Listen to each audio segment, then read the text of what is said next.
Vietnam's modern history begins with French colonization in the mid-19th century. By 1862, France had established control over southern Vietnam, Cochin China, and by 1887, it had consolidated its rule over the entire region, forming French Indochina, which included Vietnam, Laos, and Cambodia. French colonial policies prioritized economic exploitation, leading to widespread land dispossession and the suppression of Vietnamese culture and political expression. During World War II, Japan occupied Vietnam, exploiting its resources while allowing the French colonial administration to continue under supervision. This dual occupation intensified Vietnamese resentment. In 1941, Ho Chi Minh established the Viet Minh, League for the Independence of Vietnam, a coalition of nationalist and communist groups committed to ending foreign domination. The First Indochina War pitted the Viet Minh against French colonial forces. Despite superior weaponry, the French struggled against the guerrilla tactics employed by the Viet Minh.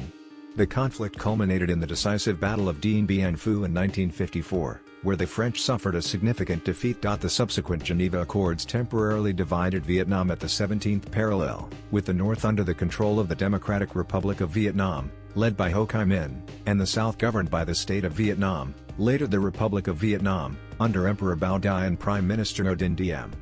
The accords stipulated nationwide elections in 1956 to unify the country, but these elections were never held, setting the stage for further conflict. In the south, Ngo Dinh Diem consolidated power, declaring the Republic of Vietnam in 1955 and becoming its first president.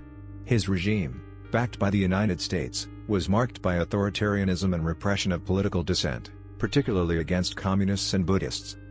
The North, under Ho Chi Minh, supported the formation of the National Liberation Front, NLF, in 1960, commonly known as the Viet Cong, to wage insurgency against the South Vietnamese government. The U.S., adhering to the domino theory which posited that the fall of one Southeast Asian nation to communism would lead to the fall of others, began increasing its military and financial support to South Vietnam. The Gulf of Tonkin incident in August 1964, involving alleged attacks on U.S. naval vessels by North Vietnamese forces, led Congress to pass the Gulf of Tonkin Resolution. This granted President Lyndon B. Johnson broad authority to escalate U.S. military involvement without a formal declaration of war.